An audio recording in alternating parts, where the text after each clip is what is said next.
Hello दोस्तों, स्वागत है आपको आपके YouTube channel Ghazipur tricky classes में। आज मैं आपको क्लास 11th का फिजिक्स का चैप्टर 8 के बारे में डिस्कस करूंगा। ठीक है, इसके पहले वीडियो में मैं इस चैप्टर का कुछ परिभाषा को डिस्कस कर चुका हूं। आज मैं गतिक घर्षण के बारे में डिस्कस करूँगा। ठीक है, यानी गतिक घर्षण होता क्या है। घर्षण तो उससे 3 प्रकार का होता है। सीमांत घर्षण, क्या कहता है, सीमांत घर्षण होता है, स्थिति घर्षण होता है और गतिक घर्षण होता है। ठीक है, तो देखते हैं गतिक घर्षण क्या होता है। ध्यान रखिएगा, गतिक का मतलब ही पता चलता है क्या है, गति करती हुई वस्तु कोई। ठीक है, जब एक वस्तु किसी दूसरी वस्तु के तल पर गति करती है, कोई भी फर्श है, कोई सड़क है, ठीक है, इस पे कोई वस्तु है रखी गई है, ठीक है, और ये वस्तु क्या कर रही है, गति कर रही है।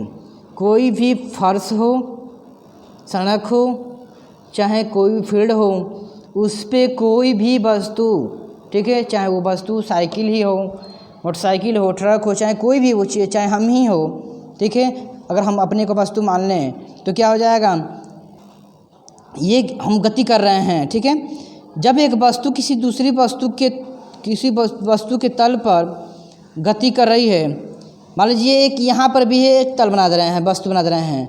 यहाँ पर मान लीजिए कोई वस्तु है, इस वस्तु के नीचे कोई तल है।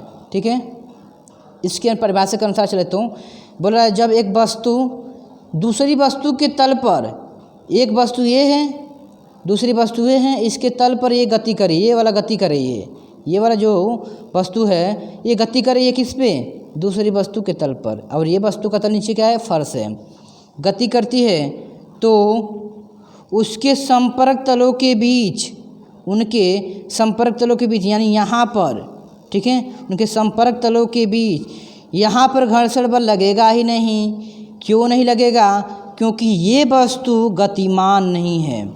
तो जब गतिमान नहीं है तो इस पर घर्षण बल लगेगा ही नहीं। घर्षण कहाँ लगेगा, ये वस्तु और ये वस्तु के संपर्क के स्थान पर हमारा क्या होगा, गति घर्षण बल लगेगा। ठीक है, घर्षण बल गति घर्षण कहलाता है। ठीक है, गति घर्षण बल का मान अभिलंब प्रक्रिया आर के अनुक्रमानुपाती होता है, यानी एफ के अनुक्रमानुपाती आर। ये क्या था, स्थैतिक घर्षण में भी होता था, एफ एस अनुक्रमानुपाती आर होता था। ठीक है, अगर एफ एस पूछे, एफ एस अनुक्रमानुपाती आर, तो क्या हो जाएगा, स्थितिक घर्षण हो जाएगा। और एफ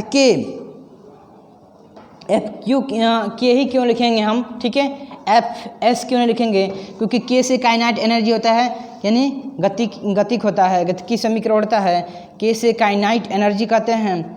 ठीक है, इसलिए एफ के लिखते हैं कि के से काइनेटिक एनर्जी का मतलब गतिक ऊर्जा होता है। ठीक है, एफ के अनुक्रमानुपाती आर होता है, और एफ के बराबर क्या होता है, म्यू के, यहाँ पर क्या था, एफ एस बराबर म्यू एस आर था, और यहाँ पर क्या हो जाएगा, एफ के बराबर म्यू के इंटू आर हो जाएगा।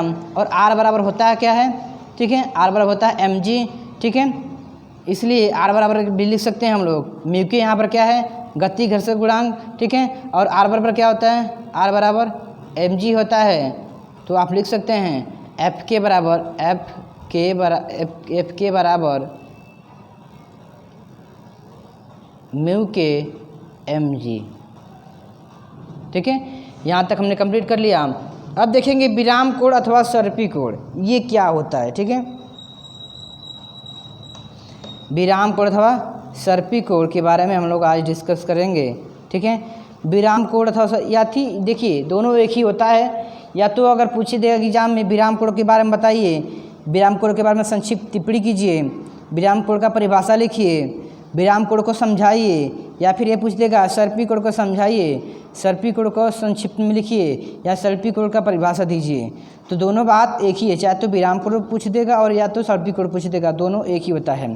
तो देखिए, किसी आनत तल पर क्षैतिज से वह न्यूनतम झुकाव कोण, देखिए कोई यहाँ पर है फर्श है, इस पर कोई वस्तु झुकी हुई है, कोई है, चाहे सीढ़ी लगा दीजिए, चाहे कुछ भी हो, ठीक है, कोई बाँस हो, ठीक है, चाहे कुछ भी हो, झुका हुआ है। ठीक है, मान लीजिए कभी कभी पेड़ क्या हो जाता है, ये फर्श पे तो लगा रहता है। इस तरह मान लीजिए कोई फर्श है, इस पर कोई पेड़ होता है और आधी तूफान के चलते क्या होता है, ये पेड़ क्या होता है, हवा मार होता है, क्या होता है, इस तरह से क्या होता है, झुक जाता है। ठीक है, तो इसे वही बोल रहा है झुकने के लिए। किसी अनंत तल पर क्षैतिज से वह न्यूनतम झुकाव कोण, ठीक है, वह न्यूनतम झुकाव कोण जिसके लिए तल पर स्थित कोई वस्तु, ठीक है, जिसके तल पर मान लीजिए ये तल पर, यही तल पर के कोई मान लीजिए वस्तु रख देते हैं, कोई स्थित वस्तु ठीक फिसलना प्रारंभ करने वाली होती है। यानी ये जो वस्तु ठीक क्या होती है, ऊपर तो जाएगी नहीं, क्योंकि ऊपर चढ़ान है, नीचे उतरान है, तो नीचे ही वस्तु ना गति करेगी, फिसलेगी। ठीक है, प्रारंभ करने वाली होती है, उसे विराम कोण अथवा सर्पी कोण कहते हैं। इसे ए द्वारा प्रदर्शित करते हैं। ठीक है, प्रदर्शित किया जाता है या करते हैं। अब देखिए एक और आता है, ठीक है, लोटनी घर्षण। ठीक है, लोटनी घर्षण इसमें दिया नहीं है, हम अपने से तरफ से बता दे रहे हैं, क्योंकि चैप्टर में वगैरह दिया नहीं है, हम अपने से बता रहे हैं, क्योंकि जो फिजिक्स का एनसीईआरटी पैटर्न के चैप्टर चल रहा है उसमें लोटनी घर्षण नहीं दिया हुआ है। तो हम बता रहे हैं लोटनी घर्षण क्या होता है, वह वस्तु, ठीक है, वह वस्तु जो लुढ़क कर चलती है, ठीक है, लुढ़क कर चलती है, ठीक है, वह लुढ़क मतलब लोट कर चलती है। ठीक है, उसे हम क्या करते हैं, लोटनिक घर्षण कहते हैं। ध्यान देखिएगा, लोटनिक घर्षण की एग्जाम्पल देखेंगे तो ये क्या हो जाएगा, मान लीजिए कोई पहिया है, पहिया क्या होती है कि पहिया का आकार कैसा होता है, गोल होता है, और ये फर्श पर जब हम इसको धक्का देते हैं तो क्या होती है, राउंड घूम करके घूम क्या करती है, चलती है। जब आप लोग देखे ही हैं पहिया राउंड घूम कर चलती है। ठीक है, इससे क्या करते हैं, लोटनी घर्षण करती हैं। यानी वह वस्तु जो पृथ्वी तल पर या किसी सतह पर लुढ़क कर चलती है उसे क्या करते हैं, लोटनिक घर्षण बल कहते हैं। अब एक आता है सर्पी घर्षण। ये सर्पी कोण है, ध्यान देखिएगा, सर्पी घर्षण बल, सर्पी घर्षण क्या होता है, ये सर्पी कोण है और हम सर्पी घर्षण के बारे में डिस्कस कर रहे हैं। यानी सर्पी का मतलब देखिए, सर्पी आप लोग ट्रिक से याद कर लीजिएगा, सर्पी का मतलब सरकना। ठीक है, सर्पी का मतलब सरकना, यानी कोई वस्तु किसी तल से, कोई वस्तु है, मान लीजिए तल बना है, ये क्या है, झुका हुआ तल है। कोई वस्तु किसी तल से जब फिसल कर गिरती है, ठीक है, या फिर सरकती है, या फिसलते हुए सरकती है, या फिसल कर सरकती है, तो इस प्रकार के बल को सर्पी घर्षण बल कहते हैं। ठीक है, अब देखते हैं, इसमें आ जाते हैं, इसमें कुछ पॉइंट दिए, इस पॉइंट नोट कर लेते हैं। रुद्र अनंत तल पर स्थित वस्तु के स्वयं अपने भार के कारण नीचे की ओर गति में त्वरण, अगर नीचे की तरफ यह गति करेगा, ये जो वस्तु है नीचे की तरफ गति करेगा तो इसका त्वरण क्या हो जाएगा, ए बराबर हो जाएगा जी साइन थीटा। ठीक है, जी sine theta minus mu cos theta.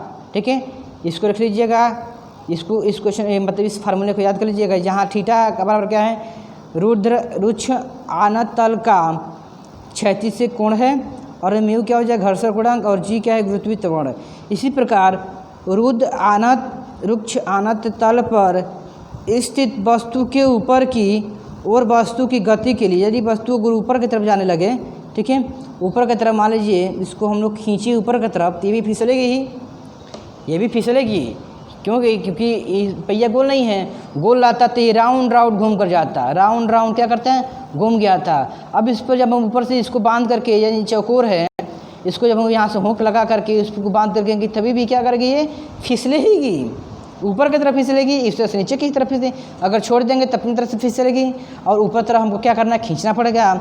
इसलिए रुद्र अनंत तल पर स्थित वस्तु के ऊपर की ओर गति करने के लिए आवश्यक न्यूनतम बल क्या होगा, F बराबर mg sine theta plus mu cos theta.